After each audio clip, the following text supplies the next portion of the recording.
જય Hind. Only for study ચેનલમાં તમારા દરેક મિત્રોનું હાર્દિક સ્વાગત છે. તો આજે આપણે વિડીયોમાં જોઈએ કે ગુજરાતની કોઈપણ સ્પર્ધાત્મક પરીક્ષા હોય તો એના માટે એનસીઆરટી મહત્ત્વનો ભાગ ભજવે છે.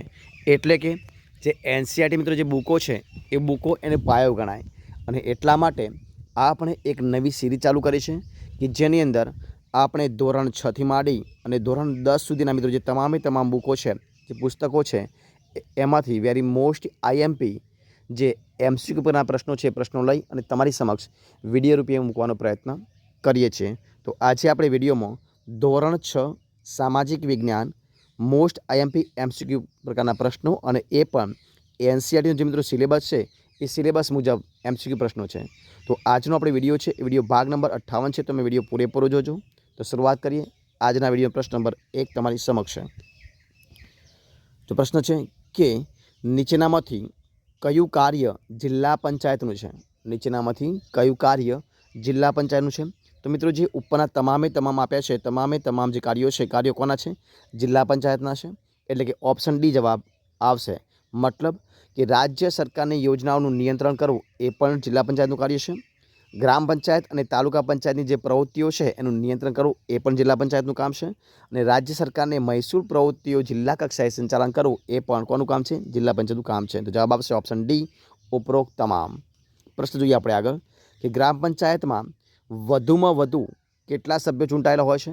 તો ગ્રામ પંચાયતની અંદર વધુમાં વધુ 16, કેટલા? વધુમાં વધુ 16 સભ્યો ચૂંટાયેલા હોય છે. જવાબ આવશે ઓપ્શન બી, 16 સભ્યો. કેટલા સભ્યો? 16 સભ્યો. પ્રશ્ન આપણે આગળ જોઈએ કે તાલુકા પંચાયતના વહીવટી જે વડા હોય એને શું કહેવાય? તો તાલુકા પંચાયતના જે વહીવટી વડા હોય એમને કહેવાય છે તાલુકા વિકાસ અધિકારી. શું કહેવાય? તાલુકા વિકાસ અધિકારી. જવાબ આવશે ઓપ્શન સી, જવાબ બનશે. પ્રશ્ન આપણે આગળ જોઈએ કે સ્થાનિક સરકારના પ્રકારમાં નીચેનામાંથી કોનો સમાવેશ થાય છે? તો સ્થાનિક સરકારના પ્રકારમાં નીચેનામાંથી જે અહીં આપ્યા છે એમાંથી શહેરી પ્રશાસન અને ગ્રામીણ પ્રશાસન, એટલે કે 1 અને 2 બંને જવાબ આવશે. જવાબ આવશે ઓપ્શન ડી, શહેરી પ્રશાસન અને ગ્રામીણ પ્રશાસન. જવાબ આવશે ઓપ્શન 1 અને 2 બંને.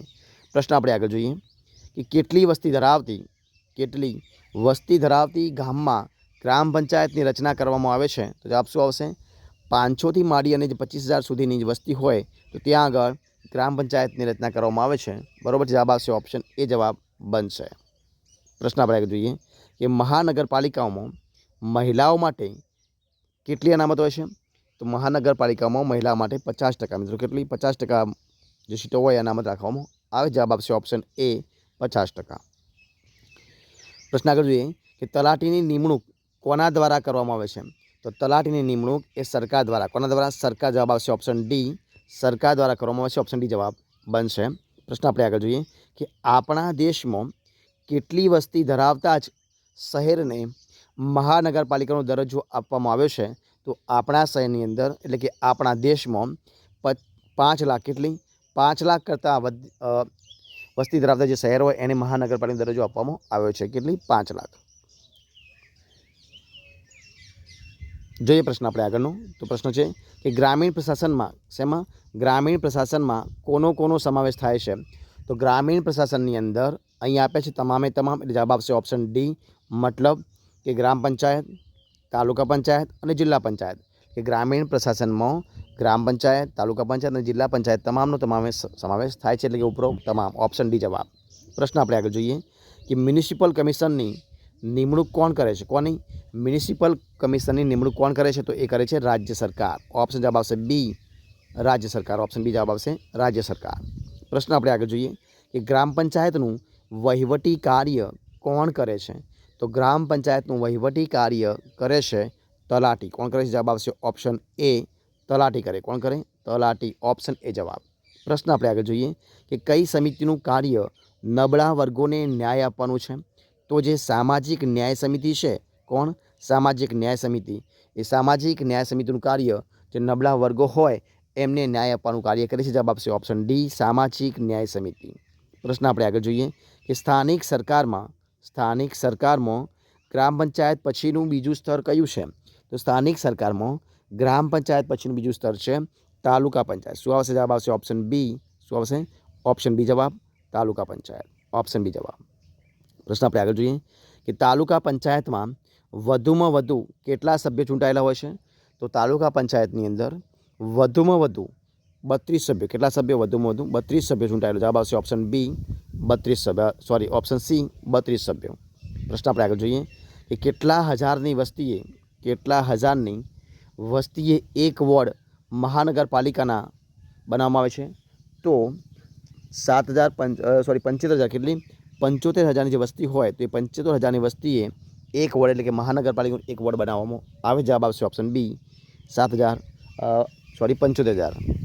જે પ્રશ્ન આપણે આગળ કે આપણે પંચાયતી રાજનું કયા સ્તરનું માળખું સ્વીકાર્યું છે? તો આપણે પંચાયતી રાજનું ત્રિસ્તરીય કેટલું ત્રિસ્તરીય માળખું સ્વીકાર. જવાબ આવશે ઓપ્શન સી ત્રિસ્તરીય. પ્રશ્ન આપણે આગળ જોઈએ કે ગામની ધારાસભા કોને કહેવાય છે? તો ગામની ધારાસભા કહેવાય ગ્રામસભાને. કોને કહેવાય? ગ્રામસભા. જવાબ આવશે ઓપ્શન એ ગ્રામસભા. પ્રશ્ન આપણે આગળ જોઈએ કે નીચેનામાંથી કયું કાર્ય નગરપાલિકાનું છે? તો એ મિત્રો અહીં જે આપ્યા છે તમામ જે કાર્યો છે એ કાર્યો નગરપાલિકાના છે. જવાબ આવશે ઓપ્શન સી. મતલબ કે જન્મ મરણ અને લગ્નની નોંધણી કરવાની જે કામગીરી હોય છે એ નગરપાલિકાનું છે. બગીચા પુસ્તકાલયમાં વગેરે સુવિધાઓ પૂરી પાડવી એ પણ એમનું કામ છે. અને પાણી પુરવઠાની જે વ્યવસ્થા હોય એ પણ નગરપાલિકાનું કામ છે. પ્રશ્ન આપણે આગળ જોઈએ કે રાજ્યનો વહીવટ કોણ સંભાળે છે? તો રાજ્યનો વહીવટ સંભાળે છે રાજ્ય સરકાર. કોણ સંભાળે? રાજ્ય સરકાર. જવાબ આવશે ઓપ્શન એ રાજ્ય સરકાર. પ્રશ્ન આપણે આગળ જોઈએ જોશું તે પ્રશ્ન. તો પ્રશ્ન છે કે જિલ્લા કક્ષાએ શું છે? જિલ્લા કક્ષાએ પંચાયતી રાજનું કયા સ્તરનું માળખું આવેલું છે? તો જિલ્લા કક્ષાએ પંચાયતી રાજનું જિલ્લા પંચાયત સ્તરનું માળખું આવેલું હોય. જવાબ છે ઓપ્શન સી જિલ્લા પંચાયત. તો મિત્રો અહીંયા તમારી સમક્ષ આપણે જે દરરોજ 20 પ્રશ્નો આપણે વિડીયો બનાવે છે એ 20 પ્રશ્નો વિડીયો મિત્રો આપણે સંપૂર્ણપણે અહીંયા પૂરો કરીએ છીએ. જો તમે મારો વિડીયો ગમ્યો હોય, પસંદ આવ્યો હોય, યુઝફુલ લાગ્યો હોય તો એને લાઇક કરો, કોમેન્ટ કરો, તમારા મિત્રોને વિડીયો શેર કરો અને છેલ્લે ચેનલમાં નવા હોય, ચેનલ સબસ્ક્રાઈબ ન કરી હોય તો ઓનલી ફોર સ્ટડી ચેનલને સબસ્ક્રાઈબ કરવા માટે વિનંતી છે. મારા વિડીયોને પહેલાંથી અંત સુધી જોવા માટે તમારા દરેક મિત્રોનો હું દિલથી ખૂબ ખૂબ આભાર માનું છું. આપણે ફરી મળીશું એક નવા વિડીયો સાથે, નવા ટૉપિક સાથે. ત્યાં સુધી બની રહો. જય હિન્દ, જય ભારત, જય ગરવી ગુજરાત. Best of luck.